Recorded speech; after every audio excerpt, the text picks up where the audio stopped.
Hi friends, welcome back to my YouTube channel Shubha Manu logs. Friends, ಇದು ನನ್ನ weight loss ಜರ್ನಿಯ day 44 ಆಗಿರುತ್ತೆ. ಹಾಗಾಗಿ ನಾನಿಲ್ಲಿ ಬೆಳಿಗ್ಗೆ ಎದ್ದು ನನ್ನ ರೂಟೀನ್ನ ಸ್ಟಾರ್ಟ್ ಮಾಡ್ಕೊಂಡಿದ್ದೀನಿ. ಮತ್ತು ಫ್ರೆಂಡ್ಸ್, ಯಾರೆಲ್ಲ ಒಂದು ವೆಯ್ಟ್ ಲಾಸ್ನ ಮಾಡ್ಕೋತಾ ಇದ್ದೀರಾ ಅಂದರೆ ಒಂದು ಡಯಟ್ ಮಾಡಿಕೊಂಡು ನಿಮ್ಮ ತೂಕನ ಕಡಿಮೆ ಮಾಡ್ಕೋತಾ ಇದ್ದೀರಾ, ವೀಕ್ಲಿ ನೀವು ನಿಮ್ಮ ವೆಯ್ಟನ್ನ ಚೆಕ್ ಮಾಡ್ಕೋತಿದ್ದೀರಿ. ಅದರಲ್ಲಿ ನಿಮಗೆ ಒಂದು ವೆಯ್ಟ್ ಅನ್ನೋದು ಕಡಿಮೆ ಆಗ್ತಾ ಬರ್ತಿದೆ ಅಂದರೆ ನಿಮಗೆ ನಿಮ್ಮ ಒಂದು ವೇಟಿಂಗ್ ಮಿಷಿನ್ನಲ್ಲಿ ನಿಮ್ಮ ವೆಯ್ಟು ಪ್ರತಿ ವಾರ ಚೆಕ್ ಮಾಡಿದಾಗ ಕಡಿಮೆ ಆಗ್ತಾ ಬರ್ತಿದೆ. ಕೆಲವೊಬ್ಬರಿಗೆ 1/2 kg, ಕೆಲವೊಬ್ಬರಿಗೆ 3/4 kg, ಇನ್ನು ಕೆಲವೊಬ್ಬರಿಗೆ 1 kg, ಈ ಥರ ಎಲ್ಲ ಕಡಿಮೆ ಆಗ್ತಾ ಬರ್ತಿದೆ. ಇನ್ನು ಕೆಲವೊಬ್ಬರು ವೆಯ್ಟ್ ಲಾಸ್ ಜರ್ನಿನ ಸ್ಟಾರ್ಟ್ ಮಾಡಿಕೊಂಡು 1 ತಿಂಗಳು, 1.5 ತಿಂಗಳು, 2 ತಿಂಗಳು ಆದ ನಂತರ ವೆಯ್ಟ್ ಅನ್ನೋದು ಸ್ಟ್ರಕ್ ಆಗಿದೆ. ಅಂದರೆ ಎಲ್ಲೂ ಕೂಡ ನಮಗೆ ವೆಯ್ಟ್ ಕಡಿಮೆ ಆಗ್ತಿಲ್ಲ. ಅಂದರೆ ನಮ್ಮ ಒಂದು ವೇಟಿಂಗ್ ಮಿಷಿನಲ್ಲಿ ನಮ್ಮ ವೆಯ್ಟ್ ಅನ್ನೋದು ಕಡಿಮೆ ಆಗ್ತಿಲ್ಲ, ಅದು ಸ್ಟ್ರಕ್ ಆಗಿಬಿಟ್ಟಿದೆ. ಲಾಸ್ಟ್ ವೀಕ್ ಏನು ಒಂದು ವೆಯ್ಟ್ ಇತ್ತು ಅಷ್ಟೇ ವೆಯ್ಟ್ ಇದೆ ಅಂತೇಳಿ ಹೇಳ್ತಿದ್ದಾರೆ. ಅದಕ್ಕೆ ಆ ಸ್ಟ್ರಕ್ ಆಗಿರ್ತಕ್ಕಂಥ ಒಂದು ವೆಯ್ಟನ್ನ ಯಾವ ರೀತಿ ನಾವು ಸರಿಪಡಿಸ್ಕೋಬೇಕು, ಅದಕ್ಕೆ ಏನು ಸೊಲ್ಯೂಷನ್ ಇದೆ ಅಂತೇಳಿ ನಾನು ಈ ವಿಡಿಯೋ ಮುಖಾಂತರ ತೋರಿಸ್ತಾ ಇದ್ದೀನಿ. ಫ್ರೆಂಡ್ಸ್, ಅದಕ್ಕೂ ಮುಂಚೆ ಯಾರೆಲ್ಲ ನನ್ನ ಚಾನಲ್ನ ಸಬ್ಸ್ಕ್ರೈಬ್ ಮಾಡ್ಕೊಂಡಿಲ್ಲ, ಪ್ಲೀಸ್ ನನ್ನ ಚಾನಲ್ನ ಸಬ್ಸ್ಕ್ರೈಬ್ ಮಾಡ್ಕೊಳ್ಳಿ. ಮತ್ತು ನನ್ನ ವಿಡಿಯೋನ ನೋಡಿ ಕೊನೆಯದಾಗಿ ಲೈಕ್ನು ಕೂಡ ಮಾಡಿ, ನನಗೂ ಕೂಡ ತುಂಬಾ ಖುಷಿ ಆಗುತ್ತೆ. ಇನ್ನು ಬೆಳಿಗ್ಗೆ ನಾನು ಖಾಲಿ ಹೊಟ್ಟೆಯಲ್ಲಿ ಮೆಂತ್ಯ ನೀರನ್ನ ಕುಡಿದು ಅದಾದ ನಂತರ ನಾನಿಲ್ಲಿ ಕಲ್ಲಂಗಡಿ ಹಣ್ಣನ್ನು ಬಳಸ್ಕೊಂಡು ರಾಗಿ ಸ್ಮೂತಿನ ಮಾಡ್ಕೋತಾ ಇದ್ದೀನಿ. ನಾನು ಹೇಳಿದ್ನಲ್ವ, ಯಾವುದಾದ್ರೂ ಹಣ್ಣನ್ನು ಬಳಸ್ಕೊಂಡು ಮಾಡ್ಕೋಬೋದು. ಮತ್ತು ಕಲ್ಲಂಗಡಿ ಹಣ್ಣಲ್ಲಿ ಸ್ವಲ್ಪ ನೀರಿನಂಶ ಜಾಸ್ತಿ ಇರೋದ್ರಿಂದ ನಾನು ಎಕ್ಸ್ಟ್ರಾ ಏನು ರಾಗಿ ಸ್ಮೂತಿಗೆ ನೀರನ್ನು ಆ್ಯಡ್ ಮಾಡ್ಕೊಳ್ಳೋಕೆ ಹೋಗಲಿಲ್ಲ, ಅದೇನೇ ಸಾಕಾಗಿತ್ತು. ಇನ್ನು ಹೇಳ್ತಾರಲ್ವ, ಕಲ್ಲಂಗಡಿ ಹಣ್ಣಲ್ಲಿ ಒಂದು ಕಲ್ಲರ್ನ ಮಿಕ್ಸ್ ಮಾಡಿಬಿಟ್ಟು, ಅಂದರೆ ಕಲ್ಲರ್ನ ಇಂಜೆಕ್ಟ್ ಮಾಡಿ ಅದು ಹಣ್ಣೆಲ್ಲ ತೀರ ಕಲ್ಲರ್ ಬರೋ ರೀತಿ, ಅಂದರೆ ಕಲರ್ಫುಲ್ಲಾಗಿ ಕಾಣೋ ರೀತಿ ಮಾಡ್ತಾರೆ. ಅದು ಹಣ್ಣಾಗಿಲ್ದಿರೂ ಆ ಕಲ್ಲರ್ನ ಬಳಸಿ ಅದು ಹಣ್ಣಾಗಿದೆ ಅಂತೇಳಿ ಮಾರಾಟ ಮಾಡ್ತಾರೆ ಅಂತ ಹೇಳ್ತಾರೆ. ಅದು ಸುಳ್ಳು ಫ್ರೆಂಡ್ಸ್, ಸುಳ್ಳು ಸುದ್ದಿಯಾಗಿರುತ್ತೆ. ಅಂತ ಅಂದರೆ ಆ ಒಂದು ಹಣ್ಣಿಗೆ ಇಂಜೆಕ್ಟ್ ಮಾಡ್ತಾರಲ್ಲ ಹೊರಗಿಂದ, ಆ ಮೇಲ್ಭಾಗ ಏನಿದೆ ನಮಗೆ ಅದು ಗೊತ್ತಾಗ್ಬಿಡುತ್ತೆ, ಹೋಲಾಗಿರುತ್ತೆ ಅದು ಇಂಜೆಕ್ಟ್ ಮಾಡಿದಾಗ. ಮತ್ತು ಒಂದು ಕಲ್ಲರ್ನ ಇಂಜೆಕ್ಟ್ ಮಾಡ್ತಾರೆ ಅಂದಾಗ ಒಳಗಡೆ ಅದು ಸ್ಪ್ರೆಡ್ ಆಗಲ್ಲ, ಹಣ್ಣಿಗೆಲ್ಲ ಸ್ಪ್ರೆಡ್ ಆಗಲ್ಲ.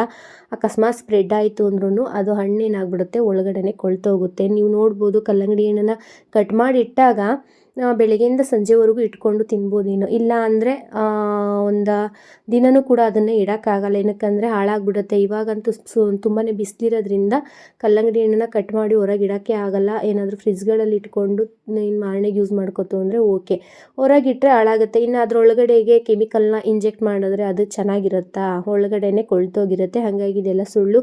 ಇನ್ನು ನಮ್ಮ ಅತ್ತೆಯವರು ಅಂತ ಇದ್ರು, ಕಲ್ಲಂಗಡಿ ಹಣ್ಣನ್ನು ಜಾಸ್ತಿ ತಿಂತೀರ ನೀವು, ಅದಕ್ಕೇನೋ ಕೆಮಿಕಲ್ ಯೂಸ್ ಮಾಡಿಬಿಟ್ಟು ಕಲ್ಲರ್ ಬರೋ ರೀತಿ ಮಾಡ್ತಾರಂತೆ, ತಿನ್ನಬೇಡಿ ಅಂತಿದ್ರು. ನಾನು ಅವ್ರಿಗೆ ಹೇಳಿದೆ, ಈ ರೀತಿ ಇಂಜೆಕ್ಟ್ ಮಾಡಿದ್ರೆ ಅದೆಲ್ಲಿಗೂ ಸ್ಪ್ರೆಡ್ ಆಗಲ್ಲ. ಯಾವ ಪ್ಲೇಸಲ್ಲಿ ಇಂಜೆಕ್ಟ್ ಮಾಡಿರ್ತಾರೆ ಅದೇ ಜಾಗದಲ್ಲಿ ಆ ಒಂದು ಕಲ್ಲರ್ ಇರುತ್ತಲ್ಲ ಅದು ಅಲ್ಲೇ ಇರುತ್ತೆ. ಮತ್ತು ಹಣ್ಣು ಕೂಡ ಕೊಳ್ತೋಗುತ್ತೆ ಒಳಗಡೆನೆ. ಮತ್ತು ಹೆಂಗೆ ತಿನ್ನೋದು ನಾವು? ನಮ್ಮ ರೈತರು ಬೆಳೆದಂಥ ಈ ಒಂದು ಕಲ್ಲಂಗಡಿ ಹಣ್ಣನ್ನು ಬೆಳೆದಂಥ ರೈತರು ಈ ರೀತಿ ಮೋಸ ಮಾಡಲ್ಲ ನಮಗೆ ಒಂದೊಳ್ಳೆ ರೀತಿಯ ಹಣ್ಣನ್ನು ಮಾರಾಟ ಮಾಡ್ತಾರೆ. ಹಾಗಾಗಿ ಯಾವುದೇ ರೀತಿಯ ಡೌಟ್ ಇಲ್ಲ, ಕಲ್ಲಂಗಡಿ ಹಣ್ಣಿನ ತಿನ್ಬೋದು. ಇನ್ನು ನಾನು ಬೆಳಗ್ಗೆಯಿಂದ ಸಂಜೆವರೆಗೂ ಕಲ್ಲಂಗಡಿ ಹಣ್ಣು ಇತ್ತು ಅಂತ ಅಂದರೆ ಆ ಸೀಸನಲ್ಲಿ ಫುಲ್ ಅದನ್ನೇ ತಿಂತೀನಿ. ಯಾವ ಊಟ ಗೀಟ ಏನೂ ಬೇಡ. ಇನ್ನು ಚಿಂಟು ನನ್ನಾಗೇ ಕಲ್ಲಂಗಡಿ ಹಣ್ಣು ಇತ್ತು ಅಂದರೆ ಕಲ್ಲಂಗಡಿ ಹಣ್ಣು ಕಟ್ ಮಾಡಿಕೊಡಿ ಅಂತ ಕೇಳ್ತಾನೆ ಇರ್ತಾನೆ. ಹಾಗಾಗಿ ನಾನಿಲ್ಲಿ ಎಲ್ರಿಗೂ ಜ್ಯೂಸ್ ಮಾಡೋಣ. ಇನ್ನು ನಾನು ವಿತೌಟು ಅಂದರೆ ನೋ ಶುಗರ್ ಚಾಲೆಂಜಲ್ಲಿ ಇರೋದ್ರಿಂದ ನನಗೆ ಸ್ವಲ್ಪ ಶುಗರ್ ಏನು ಹಾಕ್ಕೊಳ್ಳೋಕ್ಕೆ ಹೋಗಲಿಲ್ಲ. ಮಾಮೂಲಿ ವಿತೌಟು ಶುಗರ್ನ ಯೂಸ್ ಮಾಡಿಕೊಂಡು, ಅಂದರೆ ಶುಗರ್ಲೆಸ್ ಜ್ಯೂಸನ್ನ ಮಾಡ್ಕೋತಾ ಇದ್ದೀನಿ. ಸ್ವಲ್ಪ ಐಸು ಮತ್ತು ಇವರಿಗೆಲ್ಲ ಸ್ವಲ್ಪ ಬೆಲ್ಲದ ಪುಡಿ ಎಲ್ಲನೂ ಯೂಸ್ ಮಾಡಿ ಮನೆಯವರಿಗೆ ಉಳಿದವ್ರಿಗೆಲ್ಲ ಮಾಡಿಕೊಡ್ತಾ ಇದ್ದೀನಿ ಜ್ಯೂಸ. ನನಗೆ ನೋ ಶುಗರ್, ಓನ್ಲಿ ಕೋಲ್ಡ್ ವಾಟರ್ನ ಬಳಸ್ಕೊಂಡು ಕಲ್ಲಂಗಡಿ ಹಣ್ಣು ಜ್ಯೂಸನ್ನ ಮಾಡ್ಕೋತಾ ಇದ್ದೀನಿ. ಇನ್ನು ಇದು ಮಿಡ್ ಮಾರ್ನಿಂಗ್ ಸ್ನ್ಯಾಕ್ಸ್ಗೂ ಕೂಡ ಆಯಿತು. ಫ್ರೆಂಡ್ಸ್, ನಾನೇನು ಹೇಳ್ತಾ ಇದ್ನಲ್ವ, ಒಂದು ವೆಯ್ಟ್ ಅನ್ನೋದು ಸ್ಟ್ರಕ್ ಆದಾಗ ನಾವು ಯಾವ ರೀತಿ ಅದನ್ನು ಸರಿಪಡಿಸ್ಕೋಬೇಕು ಅಂತ ನೋಡೋಣ ಬನ್ನಿ, ಅದನ್ನು ಯಾವ ರೀತಿ ಸರಿಪಡಿಸ್ಕೊಳ್ಳೋದು ಅಂತ. ಮೊದಲಿಗೆ ಫ್ರೆಂಡ್ಸ್, ಯಾರೆಲ್ಲ ಒಂದು ವೆಯ್ಟ್ ಲಾಸ್ ಜರ್ನಿನ ಸ್ಟಾರ್ಟ್ ಮಾಡ್ಕೊಂಡಿರ್ತೀರಿ, ಅಬ್ಸರ್ವ್ ಮಾಡಿ. ನೀವು ಫಸ್ಟು ವೆಯ್ಟ್ ಲಾಸ್ ಜರ್ನಿನ ಸ್ಟಾರ್ಟ್ ಮಾಡೋಕ್ಕೊಳ್ಳೋದಕ್ಕೆ ಮುಂಚೆ ಒಂದು ಊಟನ ಚೆನ್ನಾಗಿ ಊಟ ಮಾಡ್ತಿದ್ರಿ, ಮತ್ತು ಊಟ ಮಾಡೋದ್ರ ಜೊತೆಗೆ ನಿಮ್ಮ ವೆಯ್ಟ್ನು ಕೂಡ ಗೇನ್ ಮಾಡಿಕೊಡ್ತಾ ಇದ್ರಿ, ಅಂದರೆ ಜಾಸ್ತಿ ಮಾಡ್ಕೋತಾ ಇದ್ರಿ ನಿಮ್ಮ ವೆಯ್ಟನ್ನು. ನಿಮಗೆ ಆ ಒಂದು ವೆಯ್ಟ್ ಲಾಸ್ ಮಾಡ್ಕೋಬೇಕು ಅಂತ ಅನ್ನಿಸ್ದಾಗ ನೀವೇನು ಮಾಡ್ತೀರಾ, ಆಟೋಮೆಟಿಕ್ಕಾಗಿ ಕಡಿಮೆ ಫುಡ್ ತಿನ್ನಬೇಕು, ಅದ್ರ ಜೊತೆಗೆ ಎಕ್ಸಸೈಸು ವಾಕು ಮಾಡಬೇಕು. ಇದೆಲ್ಲನೂ ಮಾಡೋದ್ರ ಜೊತೆಗೆ ನಮ್ಮ ಒಂದು ವೆಯ್ಟ್ ಲಾಸ್ ಅನ್ನೋದು ಆಗುತ್ತೆ ಅಂತ ನಿಮಗೆ ಒಂದು ಐಡಿಯಾ ಇತ್ತು, ಆ ರೀತಿಯೇ ಫಾಲೋ ಅಪ್ ಮಾಡ್ಕೊ ಬರ್ತಾ ಇದ್ದೀರಾ. ಅಂತಂದರೆ ಏನು ಒಂದು ಓವರ್ ವೆಯ್ಟ್ ಇರ್ತೀರ ಕೆಲವೊಬ್ಬರು, ಅಂಥವರಿಗೆ ಸ್ಟಾರ್ಟಿಂಗ್ ಡೇಸಲ್ಲಿ ನೀವು ಫುಡ್ ಕಂಟ್ರೋಲ್ ಮಾಡ್ತು ಅಂತ ಅಂದರೆ ಫಸ್ಟ್ ವೀಕಲ್ಲೇ ನಿಮಗೆ 1.5 kg 2 kg ಅಷ್ಟುವರೆಗೂ ನಿಮಗೆ ಒಂದು ವೆಯ್ಟ್ ಅನ್ನೋದು ಲಾಸ್ ಆಗುತ್ತೆ, ಅಂದರೆ ತೂಕ ಕಡಿಮೆ ಆಗುತ್ತೆ. ಮತ್ತು ನೀವು ಇಷ್ಟು ಕೆ ಜಿ ಕಡಿಮೆ ಆಗಿದೆಯಲ್ವಾ ಒನ್ ವೀಕಿಗೆ, ಇನ್ನು ನೆಕ್ಸ್ಟ್ ವೀಕಲ್ಲೂ ಇನ್ನು ಇದೇ ರೀತಿ 1 kg 1.5 kg 2 kg ಕಡಿಮೆ ಆಗ್ಬೋದು, ನಾನು ಇದೇ ರೀತಿ ಡಯಟ್ ಮಾಡ್ಕೊಂಡು ಹೋಯ್ತು ಅಂತ ಅಂದರೆ ಅಂತ ಅನ್ಕೋತೀರ. ಬಟ್ 2ನೇ ವಾರದಲ್ಲಿ ನಿಮಗೆ 1.5 kg 2 kg ಅಷ್ಟು ವೆಯ್ಟ್ ಲಾಸ್ ಆಗಲ್ಲ, 1 kg ಇಲ್ಲ 3/4 kg ಅಷ್ಟು ವೆಯ್ಟ್ ಲಾಸ್ ಆಗುತ್ತೆ. ಯಾಕಂತಂದರೆ ಓವರ್ ವೆಯ್ಟ್ ಇರೋರಿಗೆ ಸ್ಟಾರ್ಟಿಂಗ್ ಡೇಸಲ್ಲಿ ವೆಯ್ಟ್ ಲಾಸ್ ಮಾಡ್ತು ಅಂತ ಅಂದರೆ ಮೈಯಲ್ಲಿರ್ತಕ್ಕಂಥ ನೀರಿನ ಅಂಶ ಎಲ್ಲ ಕಡಿಮೆ ಆಗುತ್ತೆ.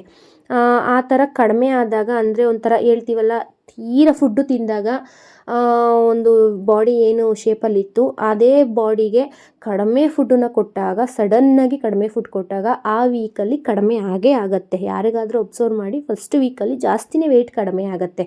ಅದಾದ ನಂತರ ಫಸ್ಟ್ ವೀಕಲ್ಲಿ ನಾವು ಏನು ಒಂದು ಫುಡ್ಡು ರೊಟೀನ ಅಭ್ಯಾಸ ಮಾಡಿರ್ತೀವಿ ನಮ್ಮ ದೇಹಕ್ಕೆ, ಅದು ಅಭ್ಯಾಸ ಆಗಿರುತ್ತೆ. ನೆಕ್ಸ್ಟ್ ವೀಕಲ್ಲಿ ಎಷ್ಟು ಕಡಿಮೆ ಆಗಬೇಕು ಹೆಲ್ದಿಯಾಗಿ ಅಷ್ಟೇ ಕಡಿಮೆ ಆಗೋದು, 3/4 kg ಇಲ್ಲ 1 kg. ಕೆಲವೊಬ್ಬರಿಗೆ ಅರ್ಧ ಕೆ ಜಿನೂ ಕಡಿಮೆ ಆಗೋದಿದೆ, ಇನ್ನು ಕೆಲವೊಬ್ಬರಿಗೆ 300 ಗ್ರಾಮು 400 ಗ್ರಾಮು ಈ ಥರ ಗ್ರಾಮ್ಗಳ ಲೆಕ್ಕದಲ್ಲೂ ಕೂಡ ಕಡಿಮೆ ಆಗೋದಿದೆ. ಒಂದು ವೆಯ್ಟ್ ಲಾಸ್ ಜರ್ನಿ ಮಾಡ್ತಾಯಿದ್ದೀವಿ ಅಂತ ಅಂದರೆ ಅದರಲ್ಲಿ ಒಂದು 50 ಗ್ರಾಮು ಕೂಡ ಇಂಪಾರ್ಟೆಂಟ್ ಆಗುತ್ತೆ. ಒಂದು 50ರಿಂದ 100 ಗ್ರಾಮ್ ಹೆಚ್ಚು ಕಡಿಮೆ ಆಯಿತು ಅಂತ ಅಂದ್ರೂ ಅದು ಕೂಡ ಇಂಪಾರ್ಟೆಂಟ್ ಆಗುತ್ತೆ. ಮತ್ತು 50-100 ಗ್ರಾಮ್ ಜಾಸ್ತಿ ಆಯಿತು ಅಂದರೂ ಕೂಡ ಬೇಜಾರಾಗುತ್ತೆ. ಹಂಗೇ ಎಲ್ಲನೂ ಕೂಡ ಕೌಂಟ್ ಆಗುತ್ತೆ. ಅದೇ ರೀತಿ ನಾವು ಏನು ಒಂದು ವೀಕ್ ಕಳೀತಾ ನಾವು ಒಂದು ಫುಡ್ಡಿಗೆ ಅಡ್ಜಸ್ಟ್ ಆಗಿಬಿಟ್ಟಿರ್ತೀವಿ. ಹೆವಿ ಫುಡ್ಡಿಂದ ಲೋ ಫುಡ್ಡಿಗೆ ಬಂದಿರ್ತೀವಿ. ಆವಾಗ ಆ ಫುಡ್ಡಿಗೆ ಅಡ್ಜಸ್ಟ್ ಆಗಿ ನಮ್ಮ ಆ್ಯಕ್ಟಿವಿಟಿ ಜೊತೆಗೆ ನಮ್ಮ ಒಂದು ಫುಡ್ಡು ರೊಟೀನ್ ಎರಡೂ ಕೂಡ ಸೇರಿಕೊಂಡು ಇಷ್ಟಿಷ್ಟು kg ಕಡಿಮೆ ಆಗಬೇಕು ಅಂತ ಒಂದು ಹಂತದವರೆಗೂ ಆಗ್ತಾನೇ ಇರುತ್ತೆ.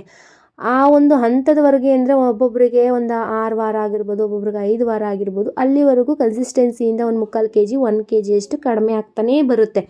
ಅದು ಓಕೆ, ನನಗೂ ಕೂಡ ಹಂಗೆ ಆಗಿತ್ತು. ನೆಕ್ಸ್ಟು 5 ವೀಕಲ್ಲಿ ನಾನು ಚೆಕ್ ಮಾಡಿದಾಗ ನನಗೆ 1 kg ಮೇಲೆ ಲಾಸ್ ಆಗ್ತಿದ್ದಂಥ ಒಂದು ವೆಯ್ಟು ನನಗೆ 800 ಗ್ರಾಮಷ್ಟು ಕಡಿಮೆ ಆಯಿತು ಅಷ್ಟೇ. ಒಂದು ವೀಕಲ್ಲಿ ನನಗೆ 800 ಗ್ರಾಮಷ್ಟು ಕಡಿಮೆ ಆಯಿತು. ನಾನು ಹಂಗೂ ಏನಕ್ಕೆ ಈ ಥರ ಆಯಿತು, ಫಸ್ಟೆಲ್ಲ ಈ ಥರ ಆಗ್ತಿರ್ಲಿಲ್ವಲ್ಲ, ಎಲ್ಲೂ ಮಿಸ್ ಮಾಡ್ತಿಲ್ವಲ್ಲ, ಕರೆಕ್ಟಾಗಿ 1 kg ವೆಯ್ಟ್ ಲಾಸ್ ಆಗ್ತಿತ್ತಲ್ಲ ಅಂತ ಅನ್ಕೋತಿದ್ದೆ. ಬಟ್ ಈ ರೀತಿ ಆದಾಗ ನನಗೆ ಅಂದ್ಕೊಂಡೆ ಎಲ್ಲೋ ವೆಯ್ಟ್ ಸ್ಟ್ರಕ್ ಆಗಿರಬೇಕು, ಅದಕ್ಕೆ ಸ್ವಲ್ಪ ಕಡಿಮೆ ಆಗಿದೆ ಅಂತ. ಇನ್ನು ಕೆಲವೊಬ್ಬರು ಕೂಡ ಕಮೆಂಟ್ಸಲ್ಲಿ ತಿಳಿಸ್ತಿದ್ರು, ನಂದು ಲಾಸ್ಟ್ ವೀಕಲ್ಲಿ ಎಷ್ಟಿದೆ ವೆಯ್ಟು ಅಷ್ಟೇ ತೋರಿಸ್ತಿದೆ, ಮತ್ತು ನಾನು ತುಂಬ ತಿಂಗಳುಗಳಿಂದ ಮಾಡ್ತಾಯಿದ್ದೀನಿ, 2-3 ತಿಂಗಳುಗಳಿಂದೆಲ್ಲ ಮಾಡ್ತಾಯಿದ್ದೀನಿ, ನಾನು ಇಷ್ಟೇ ವೆಯ್ಟ್ ಕಡಿಮೆ ಆಗಿರೋದು 2 kg 3 kg. ನೀವು ಒಂದು ಮಂತಿಗೆ ಅಂದರೆ ಒಂದು 5 ವಾರಕ್ಕೇ 6 kg ಅಷ್ಟು ವೆಯ್ಟ್ ಲಾಸ್ ಮಾಡ್ಕೊಂಡಿದ್ದೀರಾ, ಅದು ಹೆಂಗೆ ಎಲ್ಲ ಕೇಳ್ತಾನೆ ಇದ್ರಿ. ಅಲ್ಲಿಗೆ ನಿಮ್ಮ ವೆಯ್ಟ್ ಏನಾಗಿದೆ ಅಂದರೆ ಸ್ಟ್ರಕ್ ಆಗಿದೆ, ಸರಿಯಾಗಿ ವೆಯ್ಟ್ ಲಾಸ್ ಆಗ್ತಾಯಿಲ್ಲ ಅಂತ. ಇನ್ನು ನಾನು ವೆಯ್ಟ್ ಲಾಸ್ ಜೊತೆಗೆ ಒಂದು ಇಂಚಸ್ ಲಾಸ್ ಬಗ್ಗೆಯೂ ಕೂಡ ನಿನ್ನೆ ವೀಡಿಯೋದಲ್ಲಿ ಅಪ್ಲೋಡ್ ಮಾಡಿದ್ದೀನಿ. ಅದು ಯಾವ ರೀತಿ ಇಂಚಸ್ನ ಚೆಕ್ ಮಾಡ್ಕೋಬೇಕು, ನೆಕ್ಸ್ಟು ಅದನ್ನು ಎಷ್ಟು ದಿನಗಳ ಕಾಲ ಕ್ಯಾಪ್ ಕೊಟ್ಟು ಮತ್ತು ಇಂಚಸ್ನ ಚೆಕ್ ಮಾಡ್ಕೋಬೇಕು ಅಂತಲೂ ಕೂಡ ತಿಳಿಸಿದ್ದೀನಿ. ಏನು ನೋಡಿಲ್ಲ ವೀಡಿಯೋನ ಅಂದರೆ ನಿನ್ನೆ ವೀಡಿಯೋ ನೋಡ್ತು ಅಂದರೆ ನಿಮಗೆ ಗೊತ್ತಾಗುತ್ತೆ. ಹಾಗಾಗಿ ಅಕಸ್ಮಾತ್ ನಿಮಗೆ ವೆಯ್ಟು ಲಾಸ್ ಆಗ್ತಾಯಿಲ್ಲ, ಇಂಚಸ್ಸು ಲಾಸ್ ಆಗ್ತಾಯಿಲ್ಲ ಅಂತ ಅಂದಾಗ ನೀವು ಒಂದನ್ನು ಅಪ್ಲೈ ಮಾಡಬೇಕಾಗತ್ತೆ. ನಿಮ್ಮ ಒಂದು ಡಯೆಟಲ್ಲಿ ನೀವು ಒಂದು ಟ್ರಿಕ್ಕನ್ನು ಅಪ್ಲೈ ಮಾಡ್ತು ಅಂದರೆ ಎರಡೂ ಕೂಡ ಕಡಿಮೆ ಆಗುತ್ತೆ. ಹಾಗಾಗಿ ಅದು ಏನು ಅಂತ ತಿಳಿಸ್ತೀನಿ. ಇನ್ನು ಫ್ರೆಂಡ್ಸ್, ಮಧ್ಯಾಹ್ನದ ಊಟಕ್ಕೆ ಅಂದರೆ ಮಿಡ್ ಮಾರ್ನಿಂಗ್ ಸ್ನ್ಯಾಕ್ಸ್ಗೆ ನಾನು ಏನು ಒಂದು ಕಲ್ಲಂಗಡಿ ಹಣ್ಣು ಜ್ಯೂಸನ್ನ ಕುಡಿದೆ. ಅದಾದ ನಂತರ ಇಲ್ಲಿ ಮಧ್ಯಾಹ್ನದ ಊಟಕ್ಕೆ ಕಾಬೂಲ್ ಕಡಲೆನ ನೆನೆಸಿಟ್ಟಿದ್ದೆ ಬೆಳಿಗ್ಗೆನೇ, ಅದಕ್ಕೆ ಸ್ವಲ್ಪ ಉಪ್ಪನ್ನ ಸೇರಿಸಿ ಬೇಯಿಸ್ಕೊಂಡಿದ್ದೀನಿ. ಸಣ್ಣದಾಗಿದ್ದಂಥ ಕಾಳು ಬೆಂದ ನಂತರ ಅಂದರೆ ಬೆಳಿಗ್ಗೆ ನೆನೆಸ್ಕೊಂಡು ಅದಾದ ನಂತರ ಬೇಯಿಸ್ಕೊಂಡ್ನಲ್ವ, ಅದಾದ ನಂತರ ಎಷ್ಟು ದಪ್ಪವಾಗಿ ಹರಳಿದೆ ಅಂತ ಅಂದರೆ ಆಲ್ಮೋಸ್ಟ್ ಒಂದು 100 ಗ್ರಾಮಷ್ಟು ಇಲ್ಲ. ಈ ಸಲಾಡೆಲ್ಲ ಮಾಡ್ತು ಅಂತ ಅಂದರೆ ಒಂದು 150 ಗ್ರಾಮ್ವರೆಗೂ ಇಲ್ಲ ಒಂದು 200 ಗ್ರಾಮೇ ಅಂದ್ಕೊಳ್ಳಿ, ಅಷ್ಟು ಕ್ವಾಂಟಿಟಿ ಇರ್ಬೋದು. ಇಲ್ಲಿ ನಾನೇನು ಮಾಡ್ತಾಯಿದ್ದೀನಿ, ಇದನ್ನು ಯಾವುದೇ ರೀತಿ ಒಗ್ಗರಣೆ ಏನು ಮಾಡ್ಕೊಂಡಿಲ್ಲ.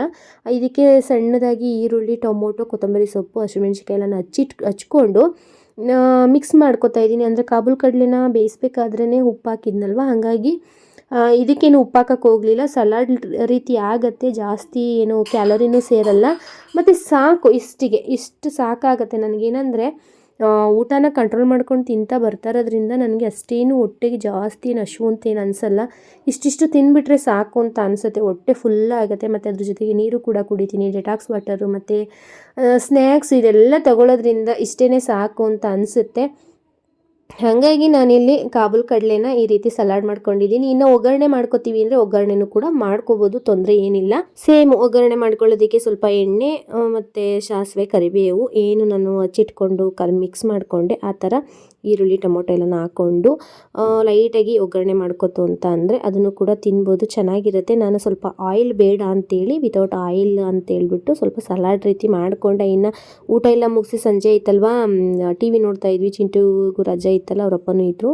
ಹಾಗಾಗಿ ಮೂವಿ ನೋಡಿಕೊಂಡು ಈ ಟಿ ವಿಗೆ ನಮ್ಮ ಚಿಂಟುನೇ ನೀರು ಹೊಡೆದು ಈ ರೀತಿ ಗೀಟ್ ಬರೋ ರೀತಿ ಮಾಡಿರೋದು. ಹಾಗಾಗಿ ಅದು ಹಾಗೇನೆ ಬಿಟ್ಟಿದ್ದೀವಿ, ಮತ್ತೇನಾದರೂ ಕಿತಾಪತಿ ಮಾಡಿದ್ರೆ ಹಾಳಾಗುತ್ತೆ ಮತ್ತೆ ರೆಡಿ ಮಾಡಿಸಿದ್ರೆ ಅಂತ ಹೇಳ್ಬಿಟ್ಟು. ಇನ್ನು ಫ್ರೆಂಡ್ಸ್, ನಾನು ಹೇಳಿದ್ನಲ್ವ, ಒಂದು ಸ್ಟ್ರಕ್ ಆದಂಥ ವೆಯ್ಟ್ನ ಯಾವ ರೀತಿ ಟ್ರಿಕ್ನ ಬಳಸ್ಕೊಂಡು ನಾವು ಕಡಿಮೆ ಮಾಡ್ಕೋಬೋದು ಅಂದರೆ ಆ ಪ್ರಾಬ್ಲಮ್ನ ಸಾಲ್ವ್ ಮಾಡ್ಕೋಬೋದು ಅಂತ ಅಂದರೆ, ಈಗೇನು ಒಂದು ಕಡಿಮೆ ಕ್ಯಾಲೋರಿ ಫುಡ್ನ ತಿಂತಾಯಿದ್ದೀವಿ, ಅದಕ್ಕಿಂತ ಸ್ವಲ್ಪ ಕಡಿಮೆ ಕ್ಯಾಲೋರಿ ಫುಡ್ನ ತಿನ್ನಬೇಕಾಗತ್ತೆ ಅಂತ ಅಂದರೆ ತೀರಾ ಅಲ್ಲ, ಸ್ವಲ್ಪ ಕಡಿಮೆ ಕ್ಯಾಲೋರಿ ಫುಡ್ಡನ್ನ ತಿನ್ನಬೇಕಾಗತ್ತೆ. ಏನಪ್ಪ ಆಲ್ರೆಡಿ ಕಡಿಮೆ ಕ್ಯಾಲೋರಿ ಫುಡ್ನೇ ತಗೊಂಡು ಒಂದು ವೆಯ್ಟ್ ಲಾಸ್ನ ಮಾಡ್ಕೋತಾ ಇದ್ದೀವಿ, ಇನ್ನು ಇದಕ್ಕೇ ಅಡ್ಜಸ್ಟ್ ಆಗಿದ್ದೀವಿ, ಇನ್ನೂ ಎಷ್ಟು ಕಡಿಮೆ ತಗೋಬೇಕು ಅಂತ ನಿಮಗೆ ಅನ್ನಿಸ್ತಾ ಇರ್ಬೋದು, ಆಮೇಲೆ ಫೀಲು ಕೂಡ ಆಗ್ತಾ ಇರ್ಬೋದು, ಹೆಂಗೆ ಯಾವ ರೀತಿ ಮಾಡ್ಕೋಬೇಕು ಅಂತ. ಏನಿಲ್ಲ, ಸಿಂಪಲ್ಲಾಗಿ ಏನು ನೀವೊಂದು ಮಾರ್ನಿಂಗ್ ಟೈಮು ನಾನೇನಿಲ್ಲಿ ಲಿಕ್ವಿಡ್ನ ತಗೋತಾ ಇದ್ದೀನಿ ಅಂತ ಅಂದರೆ, ಜಾಸ್ತಿ ನಾನೇನು ಫುಡ್ಡನ್ನ ತಿನ್ನೋಕೆ ಹೋಗ್ತಾ ಇಲ್ಲ, ಲಿಕ್ವಿಡ್ ಅಂಶನ ತಗೋತಾ ಇದ್ದೀನಿ. ಹಾಗಾಗಿ ರಾಗಿ ಗಂಜಿ, ಇಲ್ಲಾಂದರೆ ಸಿರಿಧಾನ್ಯದ ಗಂಜಿ, ಇಲ್ಲ ಅಂತ ಅಂದರೆ ಈಗೊಂದು ರಾಗಿ ಮತ್ತು ಫ್ರೂಟ್ಸ್ನ ಬಳಸ್ಕೊಂಡು ಯಾವ ರೀತಿ ಸ್ಮೂತಿನ ಮಾಡ್ಕೋತಾ ಇದ್ದೀನಿ, ಆ ರೀತಿ ಮಾಡಿಕೊಂಡು ತಗೊಳ್ಳಿ ಮಾರ್ನಿಂಗ್ ಟೈಮು. ಇನ್ನು ಮಧ್ಯಾಹ್ನ ಮನೇಲಿ ಏನು ಅಡುಗೆ ಮಾಡಿರ್ತಿದ್ದೀರಿ ಅದನ್ನೇ ತಗೊಳ್ಳಿ, ಮುದ್ದೆ, ಸಿರಿಧಾನ್ಯದ ರೈಸು, ಇಲ್ಲ ಅಂತ ಅಂದರೆ ಚಪಾತಿ, ಪಲ್ಯ, ಅದ್ರ ಜೊತೆ ತರಕಾರಿ, ಸಲಾಡು, ಇನ್ನೇನು ದಿನನಿತ್ಯ ನಾನು ಏನು ತಗೋತಿದ್ದೆ ತೋರಿಸ್ತಿದ್ದೀನಿ. ನೀವು ಏನಾದರೂ ಅದೇ ರೀತಿ ತಗೋತಿತ್ತು ಅಂದರೆ ಅದನ್ನೇ ತಗೊಳ್ಳಿ. ಮಧ್ಯಾಹ್ನ ನೀವೇನು ಊಟ ಮಾಡ್ತಿದ್ರಿ ಅದನ್ನೇ ಕಂಟಿನ್ಯೂ ಮಾಡಿ. ಇನ್ನು ಸಂಜೆಗೆ ನೀವೇನು ಮತ್ತೇನೇನು ನಾನು ಅಡುಗೆ ಪ್ರಿಪೇರ್ ಮಾಡ್ಕೋತಿಲ್ಲ, ಮಧ್ಯಾಹ್ನದ ಏನಾದರೂ ಇತ್ತಿತ್ತು ಅದಕ್ಕೇ ಓಟ್ಸ್ ದೋಸೆನೋ ರವೆ ರೊಟ್ಟಿನೋ ಏನಾದರೂ ಒಂದು ಹಾಕ್ಕೊಂಡು ತಿಂತಿದ್ದೆ. ಅದ್ರ ಬದಲಿಗೆ ಇವಾಗ ನಾನು ಏನು ಮಾಡಬೇಕು ಅಂತ ಅಂದ್ಕೊಂಡಿದ್ದೀನಿ ಅಂದರೆ, ಫ್ರೂಟ್ಸು, ಇಲ್ಲ ಅಂದರೆ ವೆಜಿಟೇಬಲ್ಸು, ಇಲ್ಲ ಅಂದರೆ ರಾಗಿ ಗಂಜಿ, ಹೇಳ್ದಂಗೆ ಸಿರಿಧಾನ್ಯದ ಗಂಜಿ, ಓಟ್ಸ್ ಗಂಜಿನ ನಾನು ನಾಳಿನ ವೀಡಿಯೋದಲ್ಲಿ ತೋರಿಸ್ತೀನಿ ಯಾವ ರೀತಿ ಮಾಡ್ಕೊಳ್ಳೋದು ಅಂತ. ಸಿಂಪಲ್ಲಾಗಿ ಮಾಡ್ಕೋಬೋದು. ಈ ರೀತಿ ಸಂಜೆ ಟೈಮು ಅಂದರೆ ನೈಟ್ ಊಟಕ್ಕೂ ಲಿಕ್ವಿಡ್ನ ತೊಗೊಂಡು ಮಲಗ್ತು ಅಂತ ಅಂದರೆ ಆಟೋಮೆಟಿಕ್ಕಾಗಿ ನಿಮ್ಮ ಒಂದು ವೆಯ್ಟ್ ಏನು ಸ್ಟ್ರಕ್ ಆಗಿದೆ ಅದು ಕರೆಕ್ಟಾಗಿ ಆಗುತ್ತೆ. ಈ ರೀತಿ ಟ್ರೈ ಮಾಡಿ ನೋಡಿ, 1 ವೀಕ್ ಟ್ರೈ ಮಾಡಿ ನೋಡಿ, ಏನಕ್ಕೆ ನಿಮ್ಮ ಸ್ಟ್ರಕ್ ಆಗಿರ್ತಕ್ಕಂಥ ವೆಯ್ಟ್ ಕಡಿಮೆ ಆಗಲ್ಲ ನೋಡೋಣ. ನನಗೂ ಕೂಡ ವೆಯ್ಟ್ ಸ್ಟ್ರಕ್ ಆಗಿದೆ ಅಂತ ಅನ್ನಿಸ್ತಿದೆ, ಹಾಗಾಗಿ ನಾನು ಕೂಡ ಈ ಒಂದು ಲಿಕ್ವಿಡ್ನ ತಗೊಳ್ಳೋಣ ಅಂದ್ಬಿಟ್ಟು ಇವತ್ತಿಂದ ಸ್ಟಾರ್ಟ್ ಮಾಡ್ಕೊಂಡಿದ್ದೀನಿ ಫ್ರೆಂಡ್ಸ್. ಮತ್ತು ಏನು ನಿಮ್ಮ ವೆಯ್ಟ್ ಸ್ಟ್ರಕ್ ಆಗಿರುತ್ತೆ ಅದು ಕೂಡ ಕಡಿಮೆ ಆಗಿ ನಿಮ್ಮ ಒಂದು ವೇಟಿಂಗ್ ಸ್ಕೇಲಲ್ಲಿ ನಿಮ್ಮ ವೆಯ್ಟು ಕೂಡ ಕಡಿಮೆ ತೋರಿಸುತ್ತೆ. ಮತ್ತು ಒಂದು ಏನು ನಿಮ್ಮ ಒಂದು ಬಾಡಿ ಈ ಒಂದು ಫುಡ್ಡುಗೆ ಅಡ್ಜಸ್ಟು ಕೂಡ ಆಗುತ್ತೆ. ಅಂದರೆ ಇವಾಗ ಹೆಂಗೆ ಅಡ್ಜಸ್ಟ್ ಆಗಿದೆ, ಮೊದಲೆಲ್ಲ ಎಷ್ಟು ತಿಂತಿದ್ರಿ, ಇವಾಗ ಎಷ್ಟು ಕಡಿಮೆ ಫುಡ್ಡಿಗೆ ಬಂದಿದ್ದೀರಿ, ಅದೇ ರೀತಿ ಈ ಥರ ಒಂದು ಲಿಕ್ವಿಡ್ ಒಂದನ್ನ 2 ಟೈಮು ತಗೋತು ಅಂತ ಅಂದರೆ ನಿಮಗೆ ಅದೇನೇ ಅಡ್ಜಸ್ಟ್ ಆಗಿಬಿಡುತ್ತೆ. ಆಟೋಮೆಟಿಕ್ಕಾಗಿ ನಿಮ್ಮ ವೆಯ್ಟ್ ಲಾಸು ಕೂಡ ಆಗುತ್ತೆ, ಅದ್ರ ಜೊತೆಗೆ ಇಂಚಸ್ಸು ಕೂಡ ಲಾಸ್ ಆಗುತ್ತೆ. ಅಬ್ಸರ್ವ್ ಮಾಡಿ, ಕೆಲವೊಬ್ಬರಿಗೆ ವೆಯ್ಟ್ ಲಾಸು ಕೂಡ ಆಗ್ತಾ ಇರಲ್ಲ, ಇಂಚಸ್ಸು ಕೂಡ ಆಗ್ತಾ ಇರಲ್ಲ. ಆ ರೀತಿ ಆದಾಗ ನೀವು ಈ ಒಂದು ಟ್ರಿಕ್ನ ಫಾಲೋ ಅಪ್ ಮಾಡ್ತು ಅಂತ ಅಂದರೆ 1 ವೀಕ್ ಫಾಲೋ ಮಾಡಿ ನಿಮಗೇನೆ ಒಂದು ಫುಡ್ ಅನ್ನೋದು ಅಡ್ಜಸ್ಟ್ ಆಗಿಬಿಡುತ್ತೆ. ಎಲ್ಲೂ ಕೂಡ ಯಾವುದೇ ರೀತಿ ಹೆಲ್ತ್ ಪ್ರಾಬ್ಲಮ್ಮು ಕೂಡ ಏನೂ ಆಗಲ್ಲ. ನಿಮಗೆ ಗೊತ್ತಿರುತ್ತೆ ನಮ್ಮ ದೇಹಕ್ಕೆ ಏನಾಗ್ತಿದೆ ಏನಾಗ್ತಿಲ್ಲ ಅಂತ. ನೀವು ಅದನ್ನು ಆ ಟೈಮಲ್ಲಿ ಬ್ಯಾಲೆನ್ಸ್ ಮಾಡಿಕೊಂಡು ನೀವು ಒಂದು ವೆಯ್ಟ್ ಲಾಸ್ ಜರ್ನಿನ ಸ್ಟಾರ್ಟ್ ಮಾಡಿಕೊಂಡು ಈ ರೀತಿ ಎಲ್ಲ ಟ್ರಿಕ್ಗಳನ್ನ ನಿಮ್ಮ ವೆಯ್ಟ್ ಲಾಸ್ ಜರ್ನಿಲಿ ಮಾಡ್ಕೊತು ಅಂದರೆ ನಿಮ್ಮ ಸ್ಟ್ರಕ್ ಆಗಿರ್ತಕ್ಕಂಥ ವೆಯ್ಟು ಕೂಡ ಸರಿ ಹೋಗುತ್ತೆ, ನಿಮ್ಮ ವೆಯ್ಟ್ ಲಾಸು ಕೂಡ ಆಗುತ್ತೆ. ನೋಡ್ತಾ ಇರ್ಬೋದು, ನಾನು ದಾಳಿಂಬೆ ಹಣ್ಣು ಸ್ವಲ್ಪ ಒಂದು ಕಲ್ಲಂಗಡಿ ಹಣ್ಣನ್ನ ತೊಗೊಂಡು ತಿಂದ್ಕೊಂಡು ನನ್ನ ಒಂದು ನೈಟ್ ಊಟನೂ ಕೂಡ ಮುಗಿಸ್ಕೊತಾ ಇದ್ದೀನಿ ಫ್ರೆಂಡ್ಸ್. ನನಗಿಷ್ಟೇ ಸಾಕು. ಹಾಗಾಗಿ ಈ ಒಂದು ಟ್ರಿಕ್ನ 1 ವೀಕ್ ಫಾಲೋ ಅಪ್ ಮಾಡಿ, ಏನಕ್ಕೆ ಸ್ಟ್ರಕ್ ಆಗಿರೋ ವೆಯ್ಟ್ ಸರಿ ಹೋಗಲ್ಲ ನಾನು ನೋಡ್ತೀನಿ. ನನಗೂ ಕೂಡ ಈ ವೀಕು ಸ್ಟ್ರಕ್ ಆಗಿರೋದ್ರಿಂದ ಸರಿ ಹೋಗುತ್ತೆ ಅನ್ನೋ ಒಂದು ಹೋಪಲ್ಲಿ ಕೂಡ ನಾನು ಮಾಡ್ಕೊಂಡಿದ್ದೀನಿ. ನಾನು ವೆಯ್ಟ್ ರಿವೀಲ್ ಮಾಡಿದಾಗ ನಿಮಗೂ ಕೂಡ ಗೊತ್ತಾಗುತ್ತೆ ಯಾವ ರೀತಿ ಕಡಿಮೆ ಆಗಿದೆ ಇಲ್ವಾ ಅಂತ ಗೊತ್ತಾಗುತ್ತೆ. ಇನ್ನು ನೈಟ್ ನಾನು ಸ್ವಲ್ಪ ಜೀರಿಗೆ ನೀರನ್ನ ಮಿಸ್ ಮಾಡ್ಕೊತಿದ್ದೆ, ಹಾಗಾಗಿ ಅದನ್ನು ಕುಡಿದು ನಾನಿಲ್ಲಿ ನನ್ನ ಡೇನ ಮುಗಿಸ್ಕೊತಾ ಇದ್ದೀನಿ ಫ್ರೆಂಡ್ಸ್. ಇನ್ನು ಇಲ್ಲಿವರೆಗೂ ಯಾರೆಲ್ಲ ವೀಡಿಯೋನ ಕೊನೆವರೆಗೂ ನೋಡಿದ್ರಿ ಎಲ್ರಿಗೂ ಕೂಡ ಥ್ಯಾಂಕ್ಸ್ನ ತಿಳಿಸ್ತಾ ಇನ್ನು ನಾಳಿನ ವೀಡಿಯೋದಲ್ಲಿ ಸಿಗೋಣ friends. Bye and good night.